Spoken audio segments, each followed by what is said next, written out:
Rightio. Look at this bad boy. So playing with the chopper.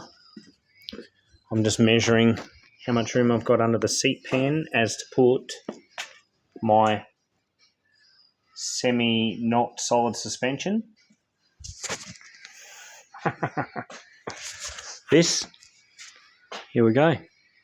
I have transformed it from push drive to solid. Good enough. I don't even know if this is going to hold up here. A little bit of heat in the rim, but it didn't do too bad. It actually did really well. I'm pretty impressed. So what I did was I put the bearings in, the new ones in. So this one can now push through here because I've cut that bearing stopper out. Now I've had this on the bike and the sprocket lines up. And just to show you it didn't move, look at this. Perfect. Nice. So this is what I try to do is when I'm putting something together, I'll try to put new bearings in it. Now, if I kill the bearings welding it, like I have in a couple of hubs that I've done, I don't mind. I'll push the bearings back out, but I can get the inner bearing out and the second bearing. So there's two bearings on this side. There's one in this piece and there's one in that, which will help to stop that from cracking here. So the only forces this should have is twisting forces, and only the slightest little bit of that, if any at all. I don't actually think it'll have any of that anymore. So before, it was located by the rubbers and then held in, and if the rubbers wore, it would come in and out and it would move around. It ain't moving now. So I'll have to take off like the little bits of spatter and stuff like that. The weld's not too bad.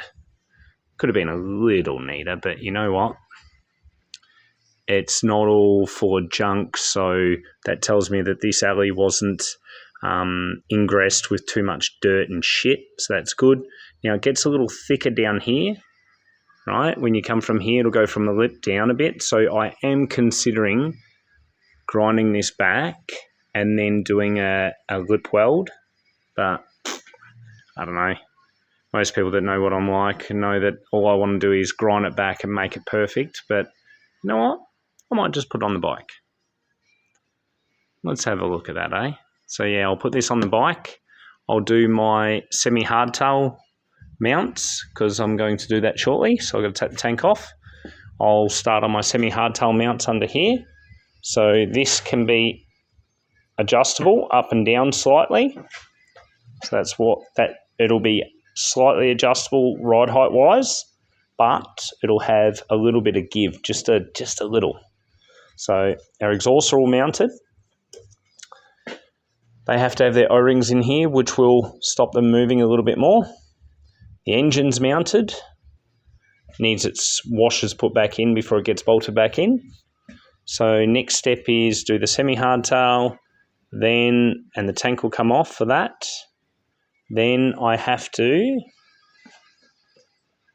cut this stand mount off, but I might do it off the stand, and I'll cut the forward control mounts off because they need to be changed. Then the whole bike comes off with the back wheel on, goes over here, and I'll take the front off and I'll start putting Springer front on it. There's always a process, and as long as you follow the process, stuff's easy. Well, we're getting there.